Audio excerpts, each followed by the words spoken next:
The rain hammered against the windows of the small recording studio in downtown Nashville, each drop echoing the tension that filled the cramped space. Sarah Martinez sat hunched over her laptop, her fingers trembling as she stared at the email that had arrived just an hour ago. The message was brief, almost cryptic, but it carried the weight of a revelation that could change everything she thought she knew about her father. Sarah, there's something you need to know about your dad. Meet me at Studio Blue tomorrow at 3 p.m. Come alone. Marcus Thompson had been her father's best friend and business partner for over 20 years. They had built their small music production company from nothing, working out of garages and basement studios until they finally scraped together enough money to rent this modest space on Music Row. But her father, David Martinez, had died 6 months ago in a car accident, taking with him what Sarah thought were all the secrets of their struggling business. The studio felt different without her father's presence. His coffee-stained mug still sat on the mixing board where he'd left it that final morning, and his favorite jacket hung on the back of his chair like a ghost waiting to be acknowledged. Sarah had been trying to keep the business afloat since his death, but clients were disappearing, and the bills kept mounting. She was on the verge of selling everything and walking away from the dream her father had spent his life building. Marcus arrived precisely at 3, his usually cheerful demeanor replaced by something Sarah had never seen before: fear. He was a large man with kind eyes and calloused hands from years of handling sound equipment. But today he moved like someone carrying an enormous burden. He glanced around the studio nervously before pulling down the blinds and locking the door behind him. Sarah, what I'm about to tell you is going to sound impossible, Marcus began, his voice barely above a whisper. But I need you to listen to every word, and I need you to understand that your father made me promise to tell you this if anything ever happened to him. Sarah's heart began to race. Marcus, you're scaring me. What's this about? Marcus walked to the far corner of the studio, where a large filing cabinet stood against the wall. He knelt down and began counting floor tiles, pressing on the 7th one from the left. To Sarah's amazement, the tile shifted, revealing a small hidden compartment beneath the floor. Your father wasn't just a music producer, Sarah. He was much more than that, and he was involved in something that could have changed the course of history. Marcus pulled out a small metal box from the hidden space. 3 years ago, a man came to this studio. Not a musician, a businessman. Someone with connections to people in very high places. The box felt heavier than it looked when Marcus handed it to Sarah. Inside, she found several old cassette tapes, their labels written in her father's familiar handwriting. The dates on the tapes went back 3 years, and the names written on them made Sarah's blood run cold. These weren't the names of struggling musicians or local bands. These were names she recognized from newspapers and television, powerful people who controlled industries and influenced governments. Charles Wellington. Marcus continued, noting Sarah's shocked expression as she read the names. He owns half the telecommunications companies in the country. He came here because he needed somewhere private to conduct certain conversations, somewhere off the grid. Your father thought it was just business meetings at first, rich guys who wanted privacy for their deals. Sarah's hand shook as she held the tapes. What kind of conversations? The kind that destroy lives, Sarah? The kind that topple governments and ruin innocent people?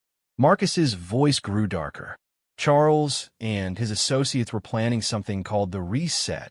They wanted to manipulate the stock market, crash several major companies, and then buy them up for pennies on the dollar. But that wasn't the worst part. Marcus explained how her father had initially been paid well for providing the private recording space, not knowing that he was supposed to ensure all recording equipment was completely disabled. But David Martinez was a sound engineer by trade. Recording was in his blood. Without thinking, he had left one small digital recorder running during the first meeting, initially just to test the room's acoustics. When your father listened to that first recording, he realized what he had stumbled into. Marcus continued. These weren't just business deals. They were planning to destroy pension funds, manipulate election funding, and frame several prominent politicians for crimes they didn't commit.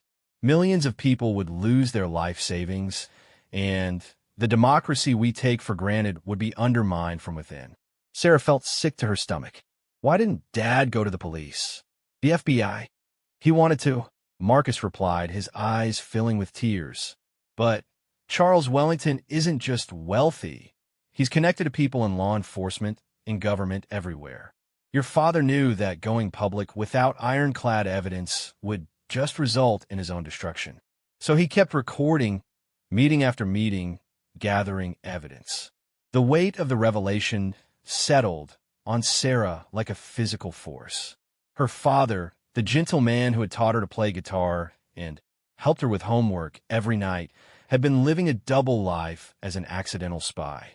The stress of carrying such dangerous secrets must have been overwhelming. Charles eventually became suspicious, Marcus explained. He started bringing in his own security people, sweeping the room for recording devices before each meeting.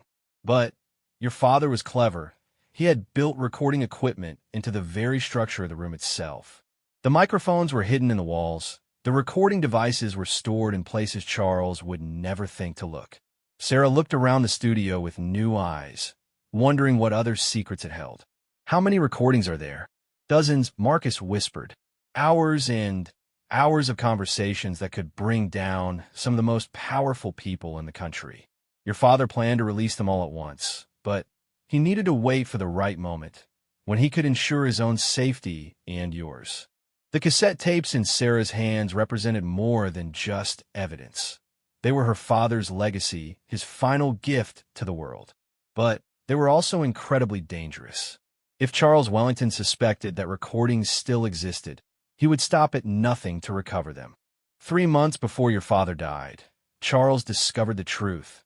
Marcus continued, his voice breaking. He confronted your father here in this very studio. I was in the back room working on some equipment when I heard shouting. Charles was furious, threatening your father, demanding that all the recordings be destroyed immediately. Sarah's mind raced as she tried to process everything Marcus was telling her. Did Dad give him the recordings? Your father was smart. He had made multiple copies, hidden them in different locations. He gave Charles what he thought were all the recordings, and Charles made him destroy them right here in front of his eyes.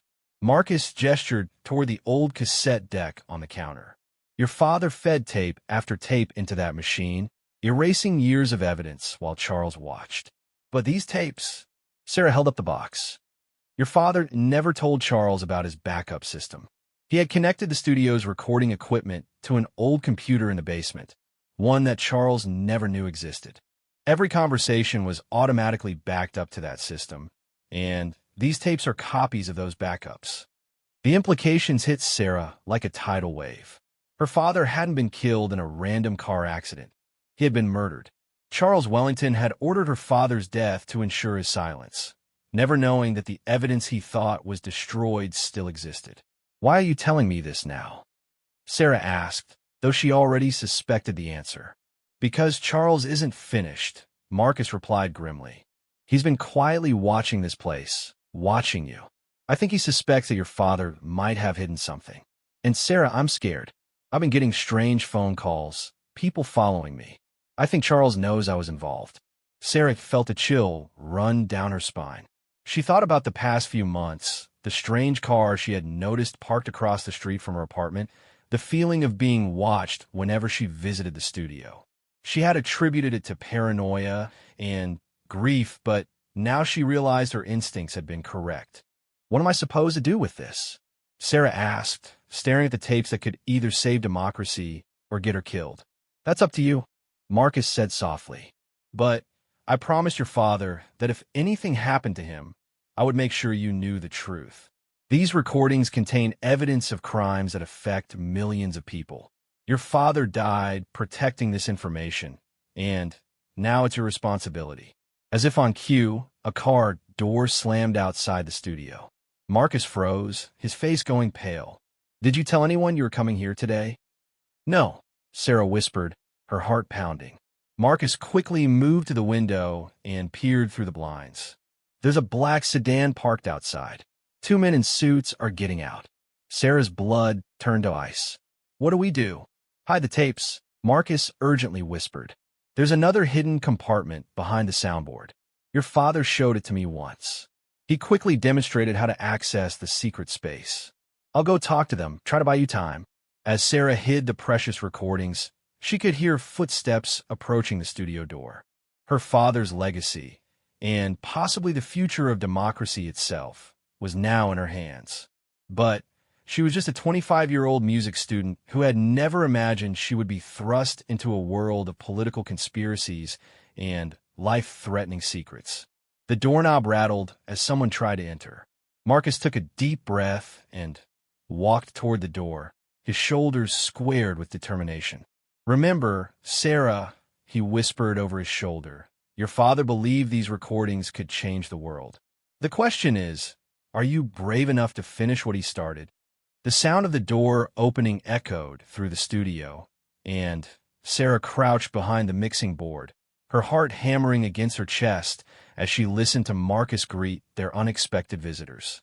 Everything she thought she knew about her father, about her life, about the world itself, had just been shattered.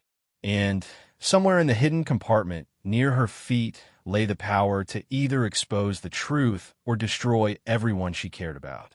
The men's voices were low and professional, but there was an undertone of menace that made Sarah's skin crawl. She realized that her quiet life as a struggling musician was over. From this moment forward, she would be either a hero who helped save democracy or a victim who died protecting secrets too dangerous for the world to know. As she listened to the conversation at the door, Sarah made a silent promise to her father's memory. She would find a way to make these recordings public, no matter what it cost her.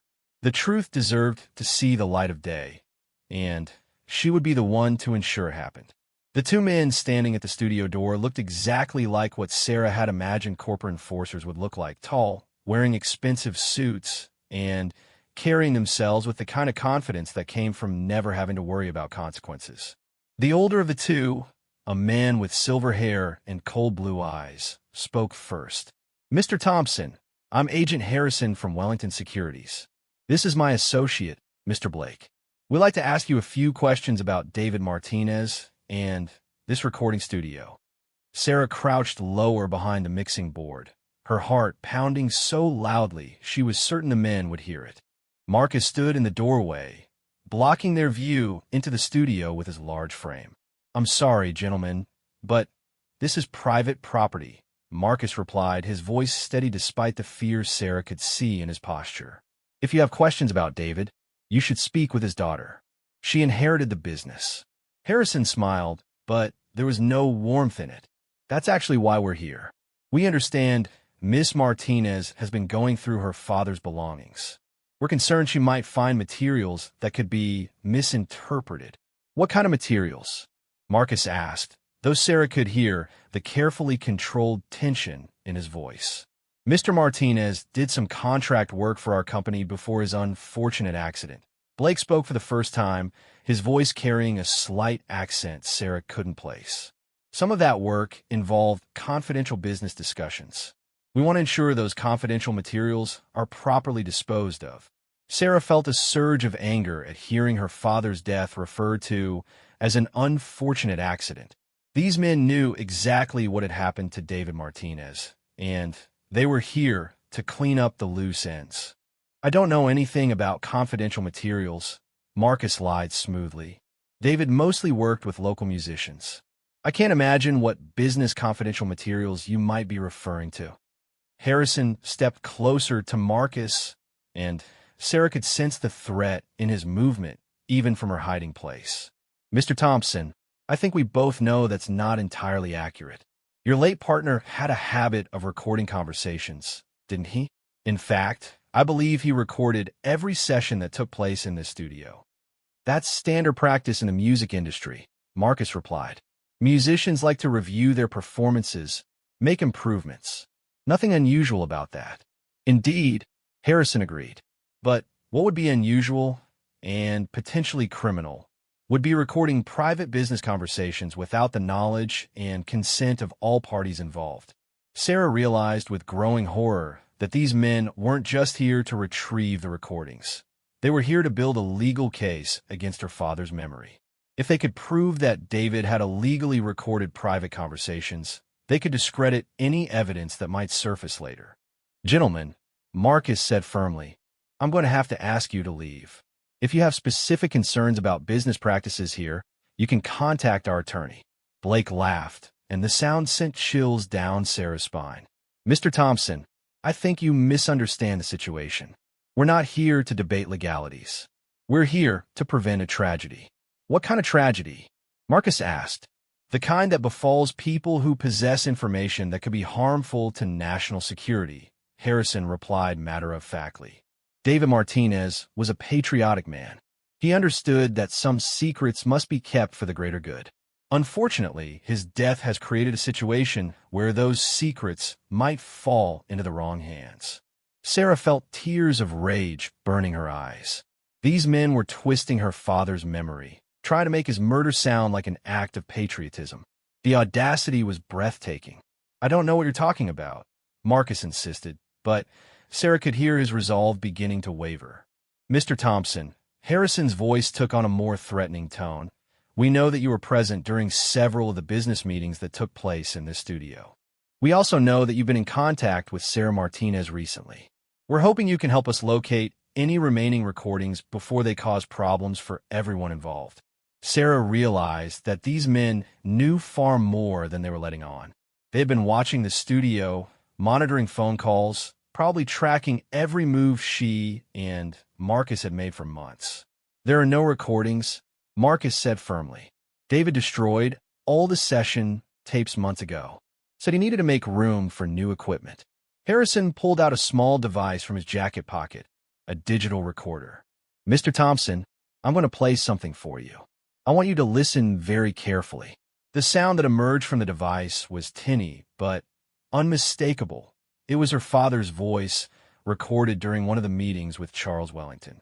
Sarah's blood ran cold as she heard her father discussing the location of backup recordings with someone she couldn't identify. "This conversation took place 6 weeks before your partner's death," Harrison explained calmly. As you can hear, Mr. Martinez was quite clear about the existence of backup systems and hidden storage locations. "Now, Mr. Thompson, are you going to continue to insist that no recordings exist?" Marcus was quiet for a long moment, and Sarah could practically feel his internal struggle. He was trying to protect her and honor his promise to her father, but he was also realizing that these men knew far more than he had anticipated. "Even if recordings existed," Marcus finally said, "I wouldn't know where David might have hidden them. He was paranoid about security. He never told me everything." "But his daughter might know," Blake suggested. "After all, family members often share secrets that they keep from business partners." Sarah felt a chill of pure terror. These men were planning to interrogate her next, and she had no doubt their methods would be far more persuasive than polite conversation. "Sarah doesn't know anything about this," Marcus said quickly. "She's just a kid trying to keep her father's business alive. She's not involved in whatever you think was going on here." Harrison chuckled.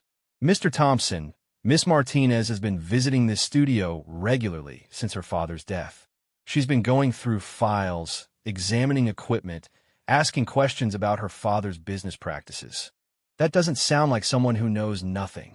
Sarah realized that her every move had been monitored and analyzed. Her grief-driven attempts to understand her father's business had been interpreted as evidence of knowledge and complicity. "Furthermore," Harrison continued, "our technical analysis of this studio has revealed some interesting modifications to the standard recording equipment. Hidden microphones, concealed recording devices, storage systems that most commercial studios wouldn't require. Your late partner was very thorough in his surveillance setup." The casual way Harrison discussed the technical details of her father's secret recording system made Sarah's stomach turn. These men had been inside the studio before, probably while she was at work or sleeping.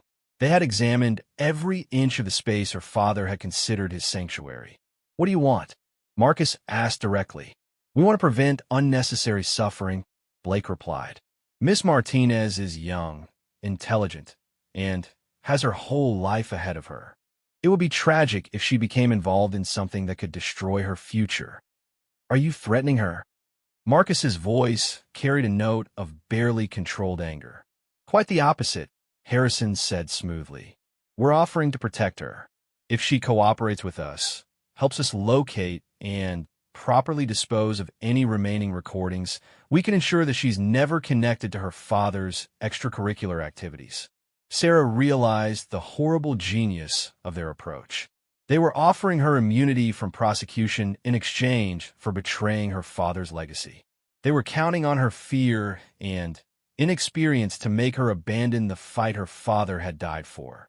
And if she doesn't cooperate? Marcus asked. Well, Blake said thoughtfully, possession of illegally obtained recordings of private conversations is a federal crime. Conspiracy to blackmail government officials is terrorism. The penalties for such crimes can be quite severe. Sarah felt the walls closing in around her. These men had thought of everything. They could destroy her life with manufactured evidence if she tried to expose them, or they could protect her if she helped them bury the truth forever. There's another consideration, Harrison added casually. Miss Martinez's mother lives in Arizona now, doesn't she?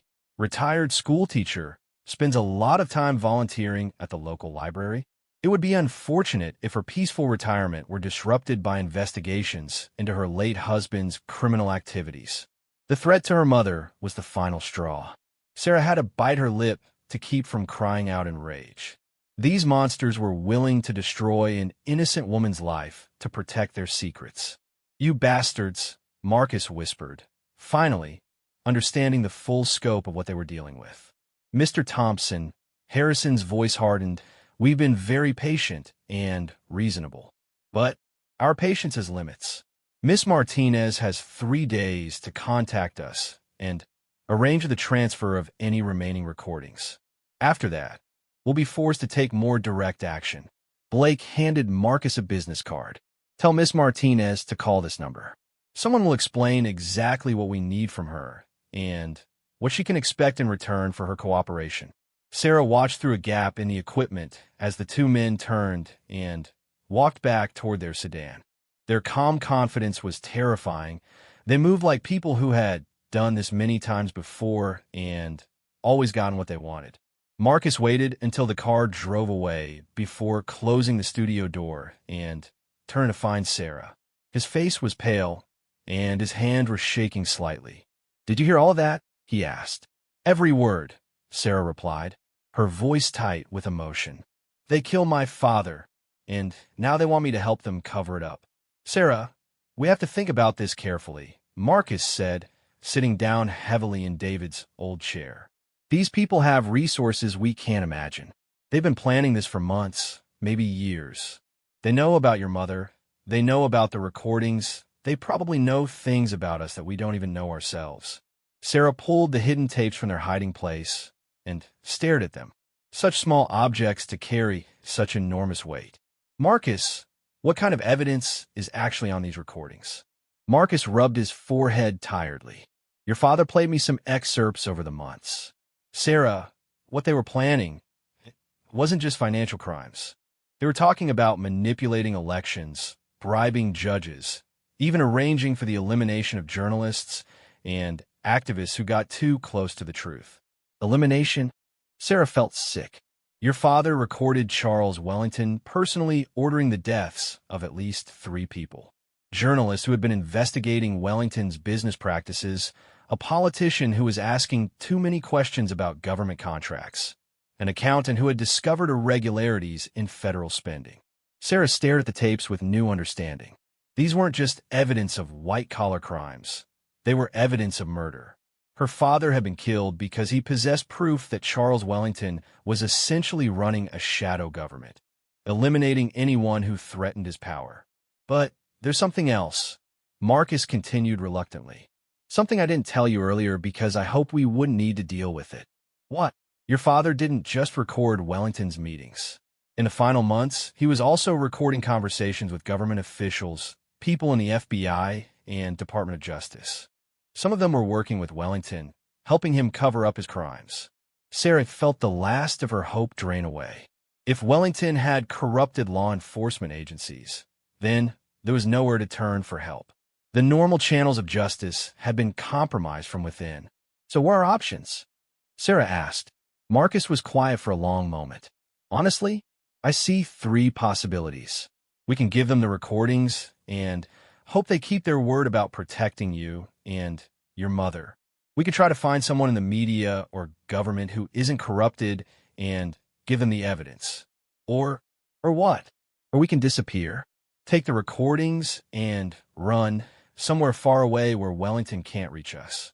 Sarah looked around the studio one more time, seeing her father's dreams and sacrifices in every piece of equipment, every photograph on the wall, every coffee stain on the furniture.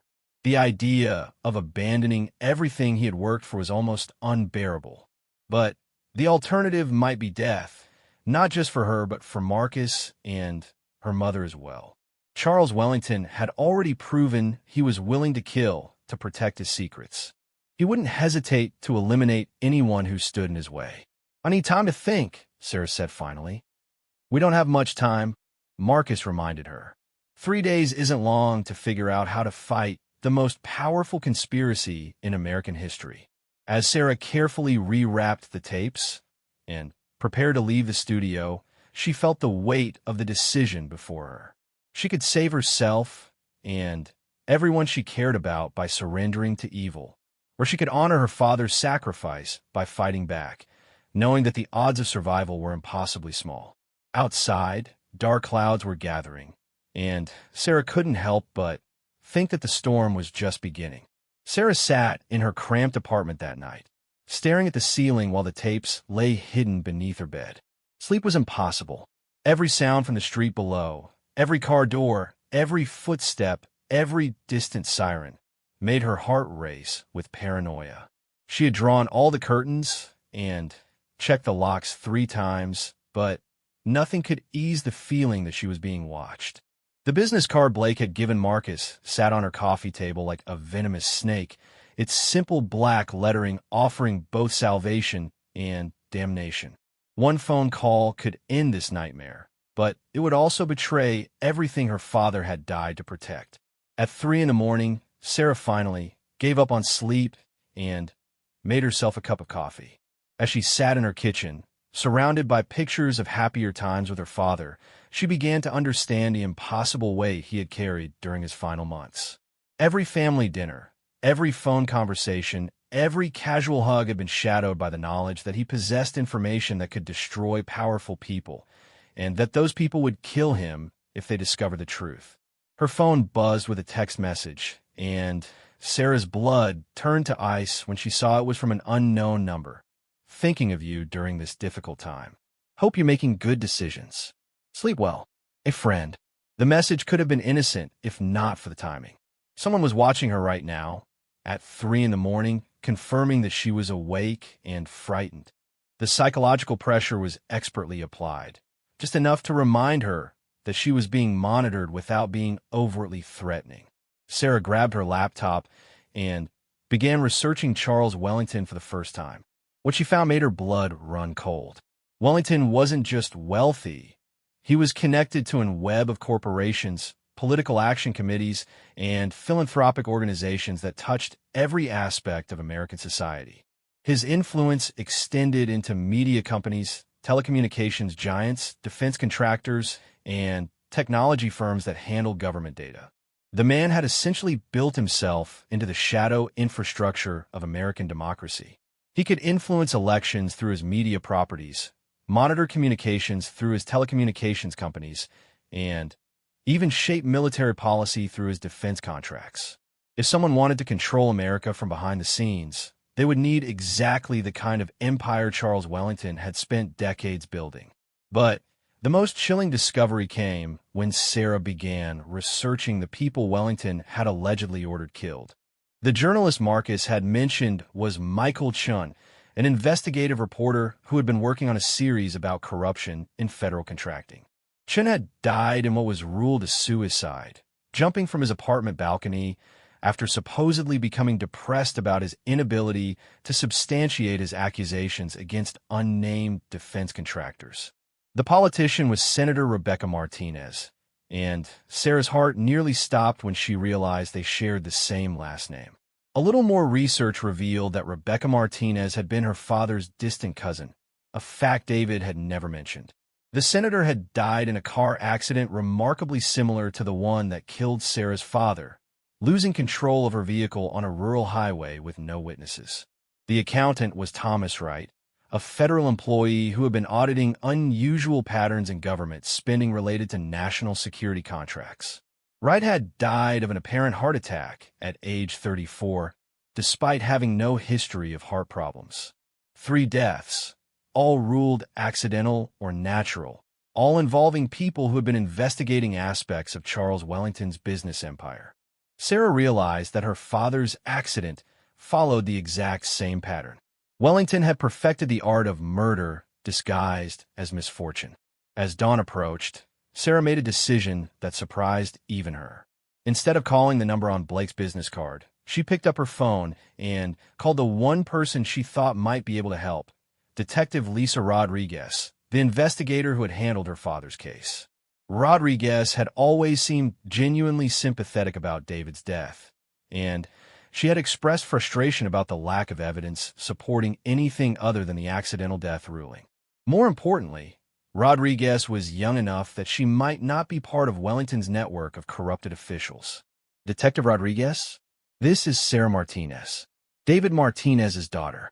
I'm sorry to call so early, but I have information about my father's death that I think you need to hear. There was a pause on the other end of the line. Sarah, are you all right? You sound scared. I am scared. Detective, what I'm about to tell you is going to sound crazy, but I have evidence that my father was murdered because he discovered a conspiracy involving some very powerful people. Rodriguez was quiet for a moment. Sarah, I understand you're still grieving, and sometimes when we lose someone suddenly, we look for explanations that make more sense than random tragedy. But the investigation into your father's accident was thorough. There was no evidence of foul play. Detective, what if I told you I have recordings of the people who ordered my father's death? What if I could prove that his accident was actually murder? Another pause, longer this time. Sarah, where are you right now? I'm at home. Why? I want you to listen to me very carefully. Do not discuss this with anyone else. Do not go to the studio, and do not contact any media outlets. If you really have evidence of a crime, we need to handle this through proper channels. Sarah felt a flicker of hope. Does that mean you believe me? It means I'm willing to listen. But, Sarah, if what you're suggesting is true, then you're in serious danger. People who commit murder to cover up conspiracies don't hesitate to kill again. I know. They've already threatened me and my mother. Jesus Rodriguez Muterid. Okay, here's what we're going to do. There's a diner called Mel's on Highway 40, about 20 miles outside the city. Do you know it? I think so. Meet me there at 10 this morning. Bring whatever evidence you have, but be careful. If you're being watched, you need to make sure you're not followed. How do I do that? Take public transportation, change buses at least twice, and watch for anyone who seems to be taking the same route you are. If you think you're being followed, go to a police station instead of the diner. After hanging up, Sarah felt cautiously optimistic for the first time since Marcus had revealed the truth about her father. Detective Rodriguez had taken her seriously and seemed to understand the gravity of the situation. Maybe there were still people in law enforcement who couldn't be bought or intimidated. Sarah spent the next few hours preparing for the meeting. She made copies of the most damning recordings onto multiple flash drives, hiding the originals in different locations throughout her apartment. If something happened to her, at least the evidence might survive. Getting to the diner without being followed proved more challenging than she had anticipated. Sarah took 3 different buses, doubling back twice, and spending an hour walking through a shopping mall to confuse any potential surveillance. By the time she arrived at Mel's, she was reasonably confident that she hadn't been followed. Detective Rodriguez was already there, sitting in a corner booth with her back to the wall and a clear view of the entrance. She was a small woman with intelligent eyes and prematurely gray hair, wearing civilian clothes that couldn't quite hide the fact that she was armed. Sarah, Rodriguez stood as she approached. Thank you for trusting me with this. As Sarah slid into the booth, she noticed that Rodriguez had chosen a table far from other customers and had positioned herself to watch both the parking lot and the restaurant's interior. The detective was taking the threats seriously. Before you show me anything, Rodriguez said quietly, I need to tell you something. After our phone conversation this morning, I did some checking. Your father's case wasn't the only suspicious death that's crossed my desk in the past year. Sarah's heart sank. Wellington has killed others? I don't know who's responsible, but there have been 5 deaths in the past 18 months that follow the same pattern. All ruled accidental or natural, all involving people who had some connection to federal contracting, media, or politics. The victims appeared to have been investigating corruption or asking inconvenient questions. Rodriguez pulled out a manila folder. Michael Chun, the journalist. Rebecca Martinez, the senator. Thomas Wright, the federal accountant. Your father. And Judge Patricia Coleman, who died of a stroke last month while reviewing a case involving defense contractor fraud. Sarah stared at the folder, realizing the scope of Wellington's killing spree. 5 murders in 18 months. If they are murders, Sarah, I want to believe you, but I need evidence that will hold up in court. These people have been very careful to make their crimes look like accidents. Sarah pulled out one of the flash drives and handed it to Rodriguez. This contains recordings of Charles Wellington personally ordering the deaths of Chun, Martinez, and Wright. There are also recordings of conversations with FBI and Justice Department officials who are helping him cover up his crimes. Rodriguez stared at the flash drive as if it contained plutonium. Sarah, if this is real, if these recordings are authentic, then we're dealing with corruption that goes to the very top of the federal government. I know. That's why I'm terrified. Rodriguez pocketed the flash drive carefully. I'm going to need time to analyze these recordings, to verify their authenticity, and consult with people I trust. But, Sarah, I have to ask, why come to me? You don't really know me. How do you know I'm not part of whatever conspiracy killed your father? Sarah had been dreading this question, but she had prepared an answer. Because you're the only person involved in my father's case who seemed to genuinely care about finding the truth. And because she hesitated, then decided to trust her instincts completely. Because my father wrote your name in his notes. Rodriguez looked startled. What do you mean? Sarah pulled out a photocopied page from one of her father's journals, something she had discovered while going through his personal effects. 3 weeks before he died, my father wrote this. If something happens to me, Rodriguez might be the only honest cop left. Trust her. Rodriguez stared at the page, her eyes filling with tears. Your father and I never discussed the case while he was alive. How could he have known to trust me? I think he was doing research on everyone connected to the investigation. He was trying to figure out which officials might be compromised and which ones might be trustworthy. And he concluded I was trustworthy? Apparently. Detective, my father was a very good judge of character.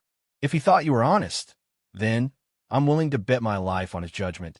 Rodriguez nodded slowly. Sarah, I'm going to be honest with you about what we're facing.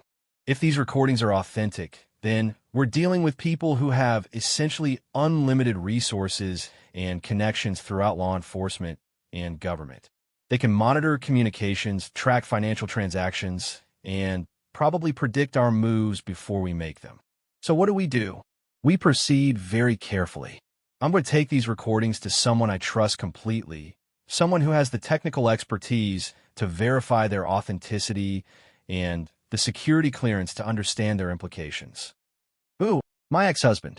He works for a government agency I can't name, but he specializes in digital forensics and counterintelligence.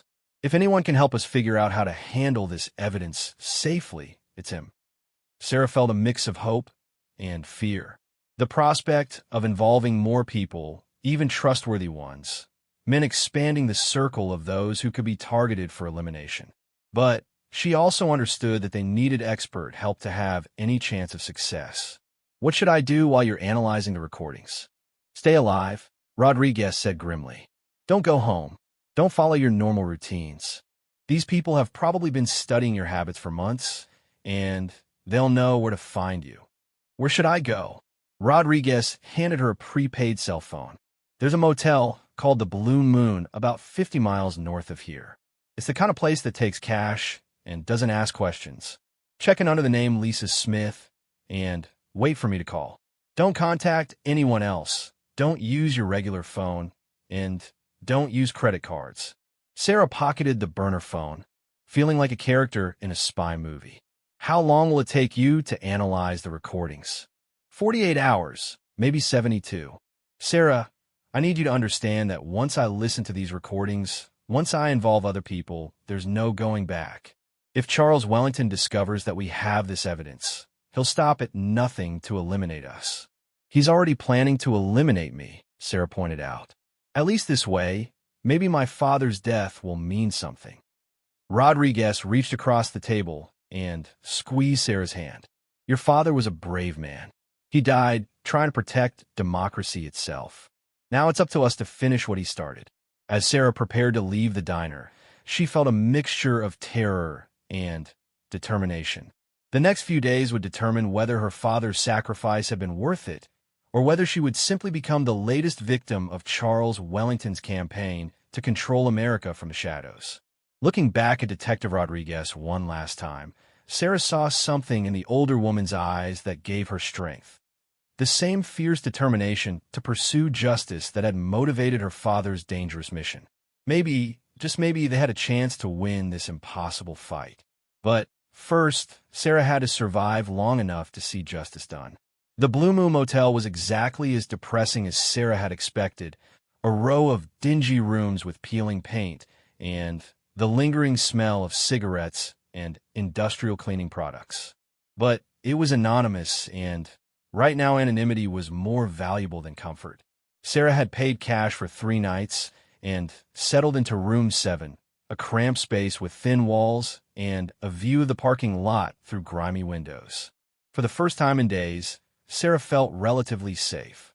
She had followed Rodriguez's instructions carefully, taking a circuitous route that involved 2 bus changes and a 40-minute walk through a shopping district to throw off any surveillance. Unless Wellington's people had far more resources than she imagined, she should be undetectable for at least a few days. But safety bred anxiety rather than relief. Alone in the motel room with nothing to do but wait, Sarah found herself replaying every conversation with her father over the past few years, looking for clues she had missed. How had he managed to carry such an enormous secret without showing the strain? How had he continued to laugh at her jokes and help her with everyday problems while knowing that he possessed information that could destroy some of the most powerful people in America? The answer, she realized, was love. David Martinez had compartmentalized his terror and stress because he was fighting for his daughter's future. Every recording he made, every risk he took, every sleepless night he endured had been motivated by his desire to leave Sarah a world where truth and justice still mattered. The burner phone Rodriguez had given her remained stubbornly silent through the first day. Sarah tried to distract herself with television, but every news report seemed to contain subtle references to the corruption her father had uncovered. A defense contract that had been awarded under suspicious circumstances. A journalist who had mysteriously stopped investigating a particular story. A politician who had suddenly changed his position on telecommunications regulation. Once he knew what to look for, the signs of Wellington's influence were everywhere. He had woven himself so deeply into the fabric of American power that extracting him would be like performing surgery on a cancer that had metastasized throughout the entire body of government. On the second day, Sarah made a mistake that nearly cost her everything. Desperate for news about Marcus and her mother, she briefly turned on her regular cell phone to check for messages. The phone buzzed immediately with 17 missed calls and 43 text messages, most from numbers she didn't recognize. The messages ranged from seemingly innocent inquiries about her whereabouts to barely veiled threats. One that particularly chilled her read. Sarah, this is getting out of hand. People are worried about you. Please call so we can resolve this situation peacefully. Time is running out. A friend who cares. But it was the final message that made Sarah's blood run cold. Ms. Martinez, this is St. Mary's Hospital in Phoenix. Your mother has been admitted following a mild heart episode. Please contact us immediately regarding her care. Sarah's hand shook as she realized the implication. Wellington's people had gotten to her mother, using medical emergency as a pretext to gain control over the one person Sarah cared about most. The message was clear: surrender the recordings or watch her mother suffer. Sarah immediately turned off the phone and removed the battery, but the damage was done. In the 30 seconds the phone had been active, Wellington's technical people had almost certainly triangulated her location. She had perhaps an hour before armed men arrived at the Blue Moon Motel. Grabbing her few possessions, Sarah stuffed them into her backpack and prepared to run. But as she reached for the door handle, the burner phone finally rang. "Sarah, thank God." Detective Rodriguez's voice was tight with stress. "I've been trying to reach you for 6 hours. Where are you?" "At the motel, but I think I've been compromised. They have my mother, Rodriguez. They're using her as leverage. I know about your mother." "Sarah, listen to me very carefully. The recordings are authentic, and they're even more damaging than you described. We have evidence of 17 murders, corruption involving at least 40 federal officials, and a conspiracy to manipulate the next presidential election." Sarah felt simultaneous relief and terror. The evidence was real, which meant her father's death could be avenged. But the scope of the conspiracy was larger than she had imagined. "What's the plan?" Sarah asked, peering through the motel window at the parking lot. "We're going public. My contact has connections at 3 major newspapers and 2 television networks. We're going to release everything simultaneously, making it impossible for Wellington to suppress the story." "When?" "Tomorrow morning." "But, Sarah, Wellington knows we have recordings. My contact security systems detected multiple attempts to break into his computers overnight. They're getting desperate." "How desperate?" "Desperate enough to grab your mother and use her as bait." "Sarah, I need you to get out of there immediately. Don't take the main roads and don't use public transportation. They'll be monitoring everything." Sarah heard the sound of cars pulling into the motel parking lot, and her heart nearly stopped. Through the grimy window, she could see 2 black SUVs positioning themselves to block the exit. "They're here," Sarah whispered into the phone. "Jesus." "Sarah, is there another way out of your room?" Sarah looked around desperately. The room was on the ground floor, but the window faced the parking lot where the SUVs were positioned.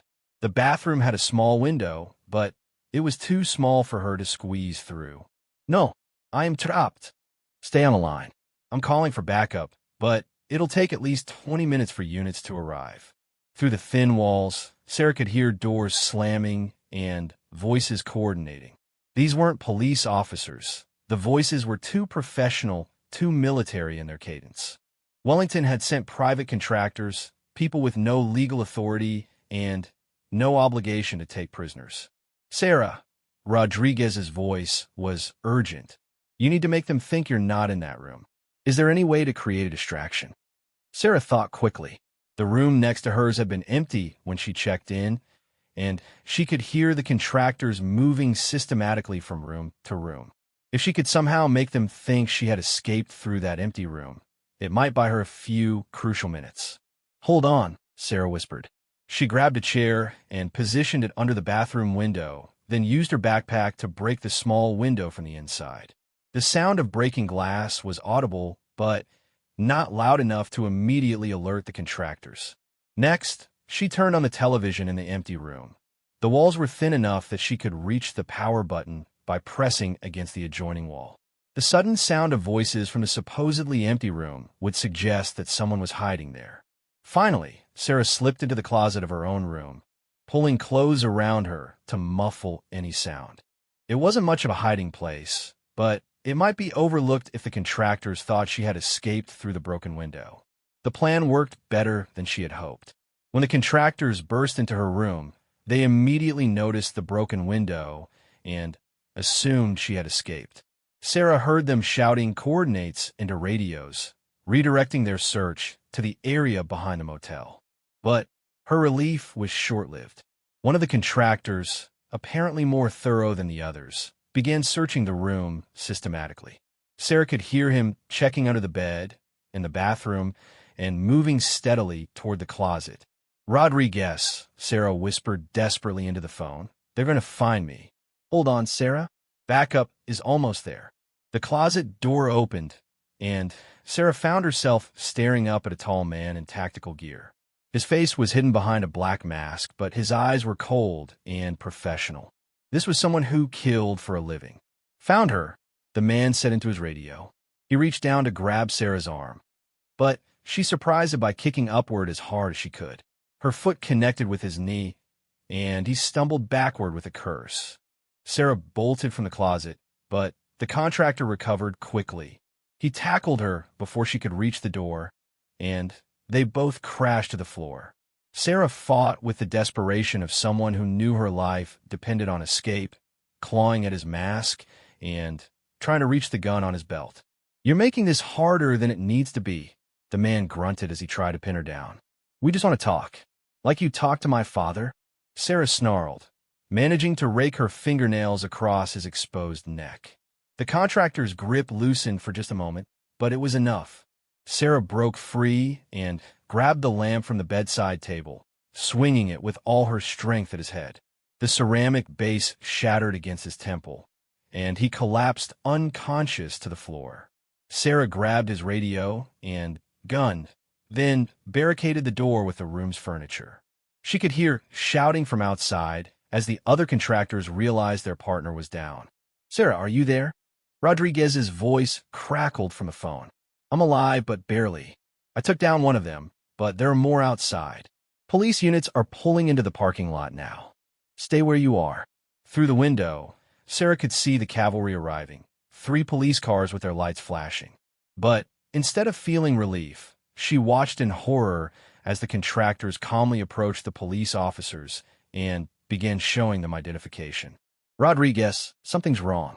Your backup is talking to Wellington's people like they're all on the same team." There was a long pause on the other end of the line. "Sarah, those are my people. I never called for backup." The horrible truth hit Sarah like a physical blow.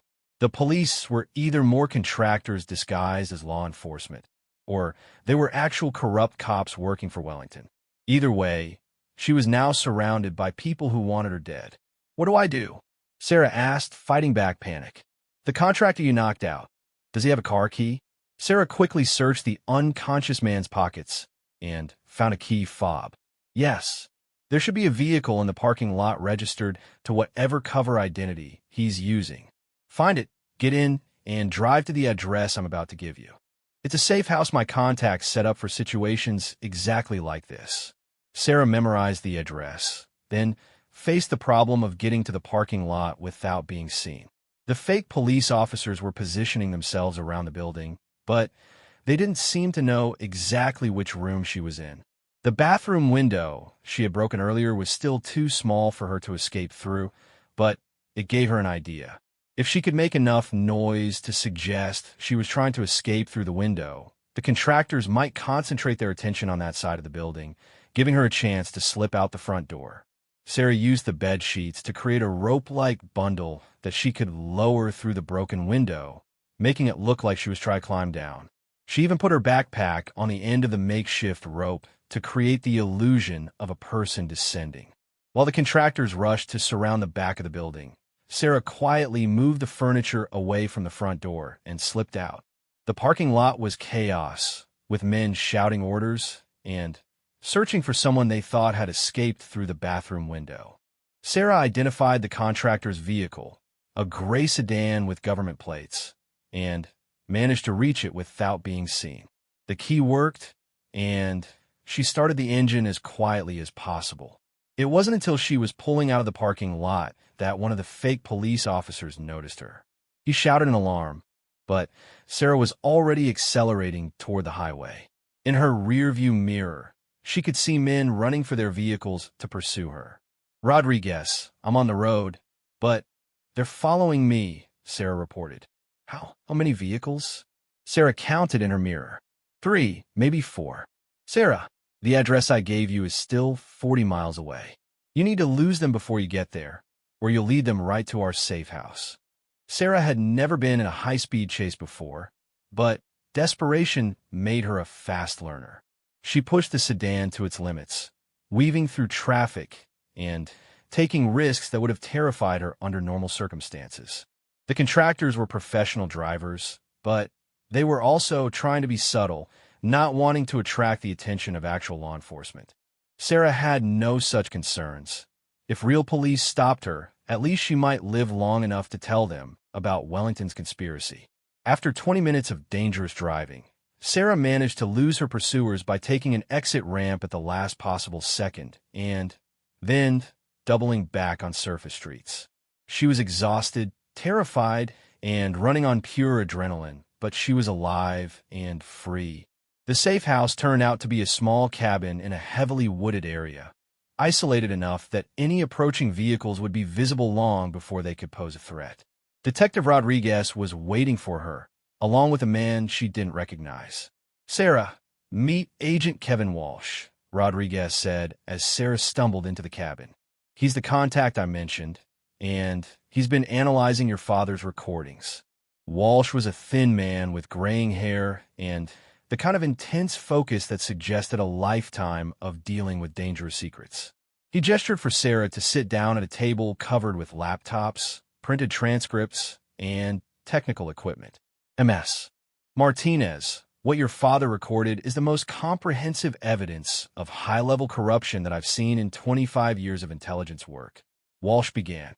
"Charles Wellington has essentially built a shadow government within the real government, and he's been eliminating anyone who threatens to expose it." "How many people are involved?" Sarah asked. "Based on the recordings, at least 60 federal officials, including judges, FBI agents, Department of Justice attorneys, and members of Congress. Wellington has been systematically bribing, blackmailing, or replacing key personnel throughout the government." Sarah felt overwhelmed by the scope of the conspiracy. "How do we fight something that big?"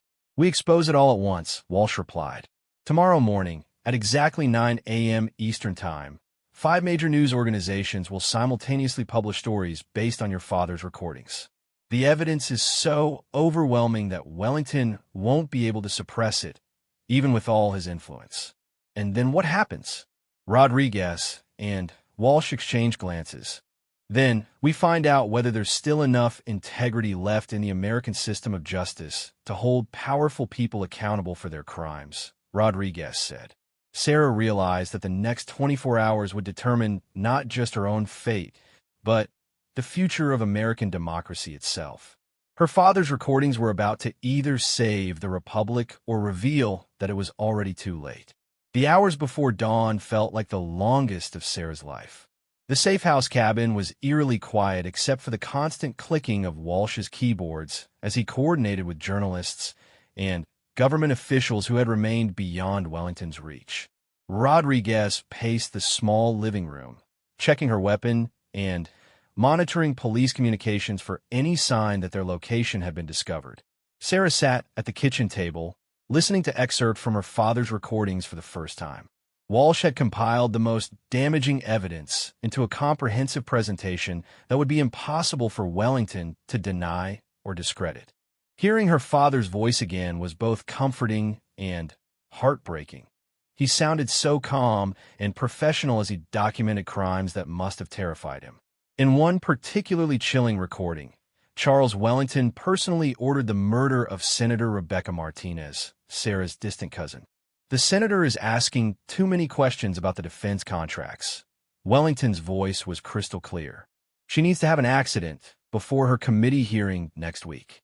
Make it look like mechanical failure, something that can't be traced back to us." Another recording captured Wellington discussing the manipulation of federal election systems. "We need to ensure that the voting machines in Ohio and Florida can be remotely accessed during the election. If the results don't go our way, we'll need to make adjustments." Perhaps most damning of all was Wellington's casual discussion of bribing Supreme Court justices. Justice Harrison needs another reminder about his son's legal troubles. A word to the right prosecutor should be sufficient to ensure his cooperation on the telecommunications ruling. Sarah realized that her father had uncovered evidence of corruption so extensive that it threatened the very foundation of American democracy. Wellington hadn't just been committing white-collar crimes. He had been systematically destroying every institution designed to prevent tyranny. At 6 a.m., Walsh received confirmation that all 5 news organizations were ready to publish simultaneously. The Washington Post, New York Times, Los Angeles Times, CNN, and CBS had all verified the authenticity of the recordings and prepared comprehensive exposés that would be impossible for Wellington to suppress through his usual intimidation tactics. "This is it," Walsh announced. "In 3 hours, the entire world is going to know what Charles Wellington has been doing." Rodriguez looked up from her laptop. "I've been monitoring emergency communications. There's been a lot of unusual activity overnight. Private security companies mobilizing, federal agencies calling emergency meetings, several government officials suddenly leaving town for family emergencies." "Wellington knows what's coming," Sarah realized. "He knows something is coming," Walsh corrected. "But he doesn't know exactly what evidence we have or how comprehensive our documentation is. He's been operating on the assumption that your father only recorded a few meetings. When he discovers the full scope of what we're releasing, it's going to be panic." Sarah's phone, the burner Rodriguez had given her, began ringing. The display showed an unknown number, but something made her answer it anyway. "Hello, Sarah." The voice was cultured, confident, and terrifyingly familiar from the recordings. Charles Wellington himself was calling her. "What do you want?" Sarah managed to keep her voice steady despite her racing heart. "I want to save both our lives," Wellington replied calmly.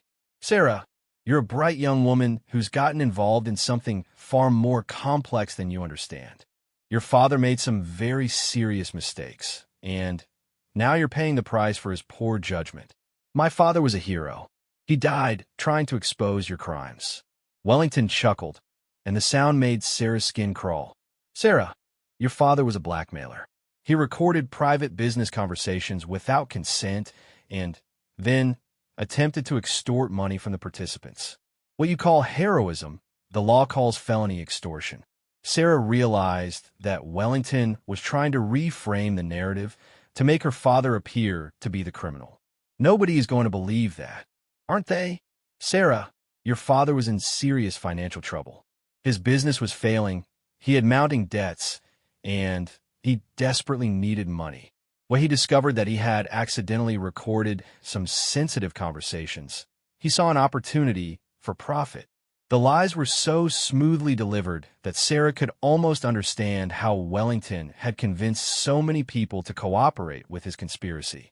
He had the gift of making wrong sound right, of twisting truth until it became unrecognizable.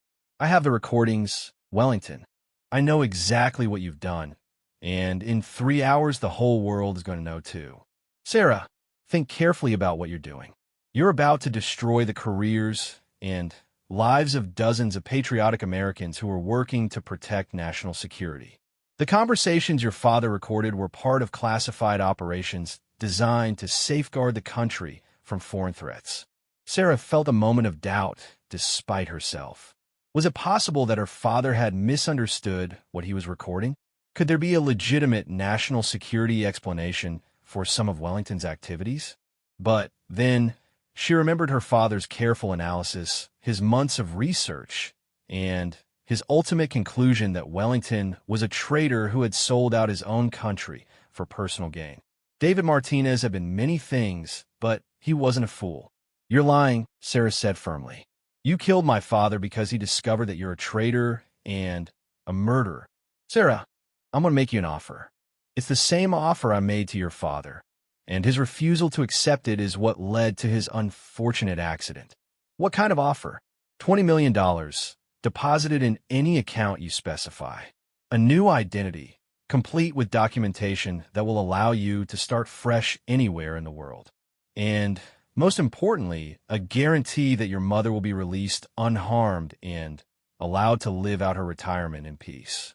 Sarah's blood turned to ice. "You admit that you're holding my mother hostage. I prefer to think of it as protective custody." Your mother is in a very comfortable private medical facility, receiving excellent care for her heart condition.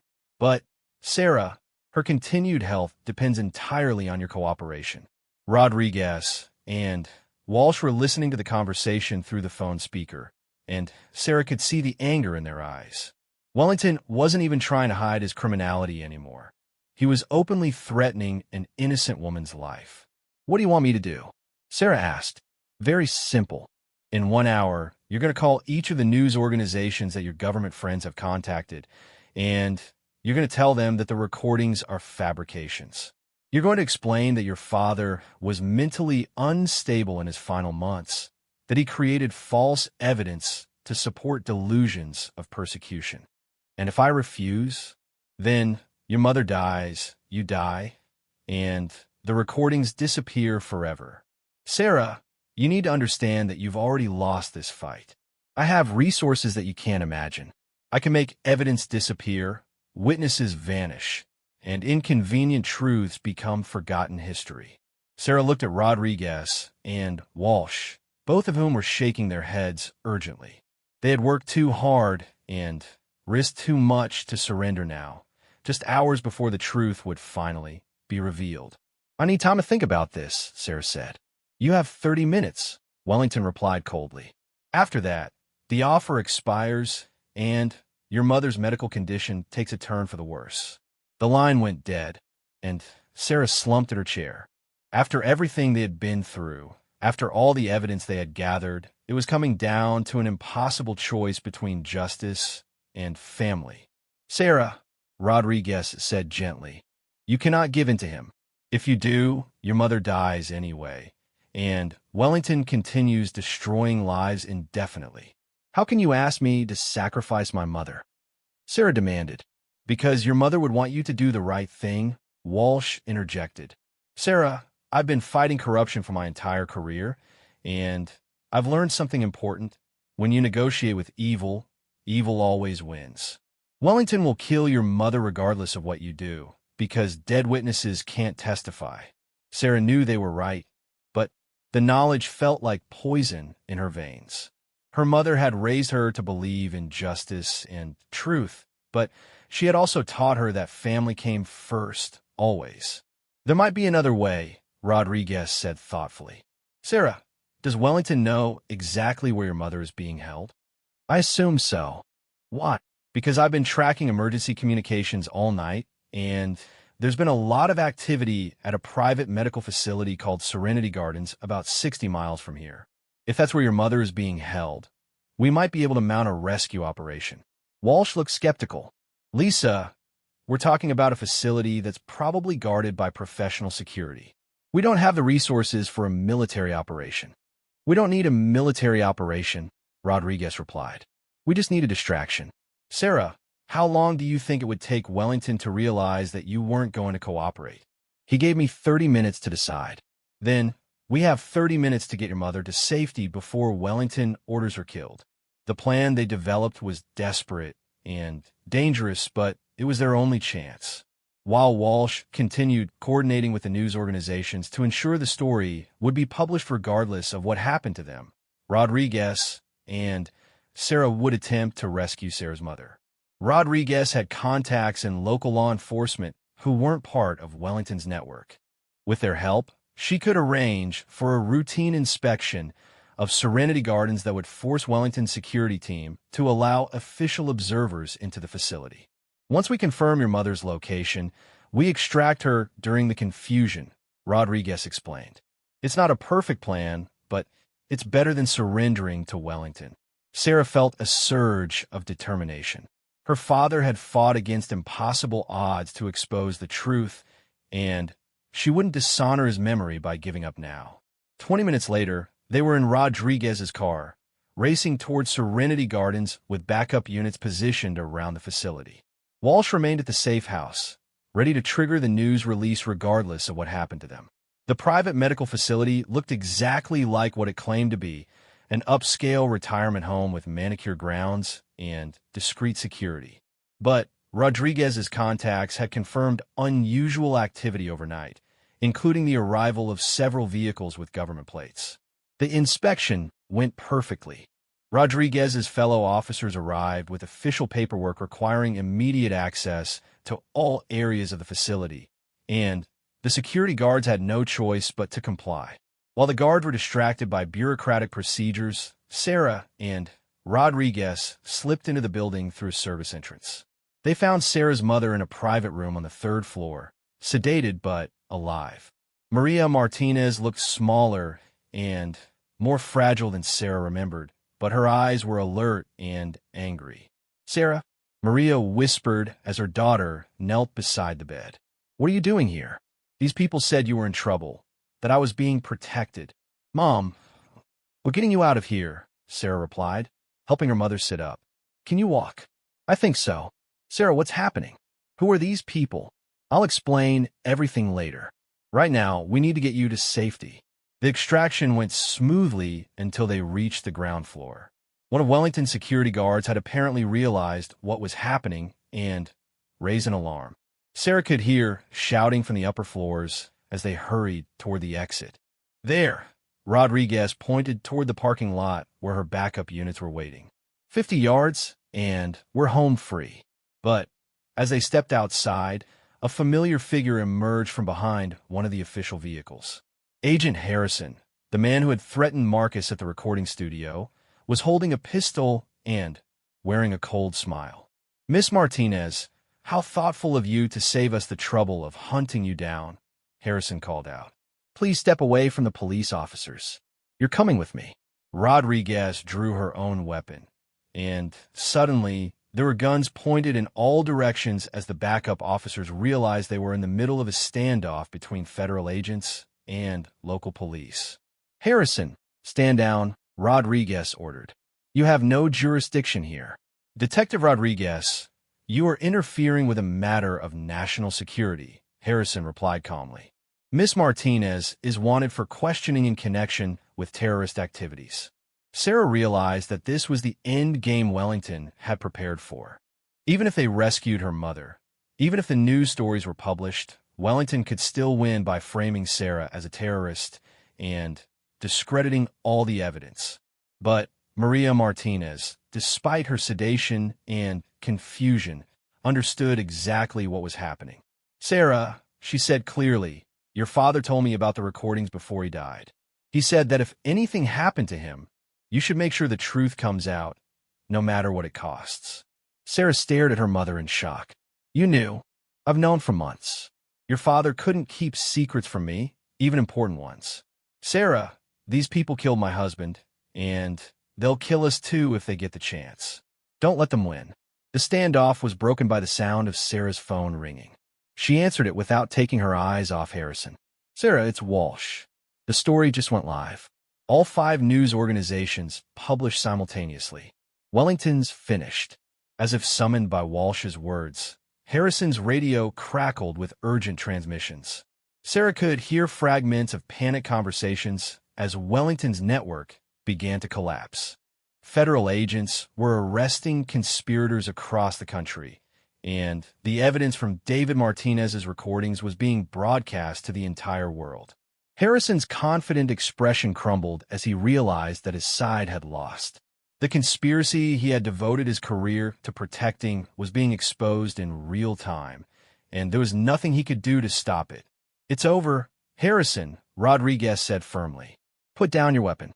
For a moment, Sarah thought Harrison might surrender peacefully. But then his expression hardened with desperate fury, and she realized he was going to try to kill them all rather than face justice. Harrison raised his pistol toward Sarah, but he never got the chance to fire. Rodriguez's shot took him center mass, and he collapsed to the ground before he could pull his trigger. The aftermath was a blur of ambulances, news crews, and federal agents who were actually working for justice rather than corruption. Sarah found herself in the surreal position of giving interviews while sitting in a hospital waiting room as doctors checked her mother's condition. By evening, Charles Wellington was in federal custody, along with 43 of his co-conspirators. The recordings David Martinez had made were being analyzed by prosecutors who estimated that the trials would take years to complete and result in the largest corruption scandal in American history. Your father saved the country, Detective Rodriguez told Sarah as they watched the news coverage together. Without his courage, Wellington might have succeeded in completely undermining American democracy. Sarah thought about her father's final months, the weight he must have carried, the terror he must have felt as he documented evidence that could get him killed. But he had persevered because he believed in something larger than his own safety. He believed in truth, in justice, and in the idea that even ordinary people could fight back against tyranny. What happens now? Sarah asked. Now you get to live the life your father wanted for you, Rodriguez replied. A life in a country where truth still matters, where justice is still possible, and where brave people like your father are remembered as heroes. 6 months later, Sarah stood in her father's recording studio, which had been transformed into the David Martinez Center for Investigative Journalism. The space where her father had risked everything to expose corruption would now train a new generation of journalists and activists to continue the fight for truth. On the wall hung a simple plaque with her father's words, taken from his final journal entry. Democracy dies when good people stay silent. I will not be silent. Sarah touched the plaque and whispered a promise to her father's memory. His legacy would live on, not just in the evidence that had brought down Charles Wellington, but in the principle that truth is worth any sacrifice and that even one person with courage can change the world. The tape that Charles Wellington had commanded to be destroyed had endured, and with it, the hope that justice and democracy could survive even the most determined attempts to destroy them. David Martinez had fought the shadow war against tyranny and won, proving that sometimes the most powerful weapon against evil is simply the courage to tell the truth.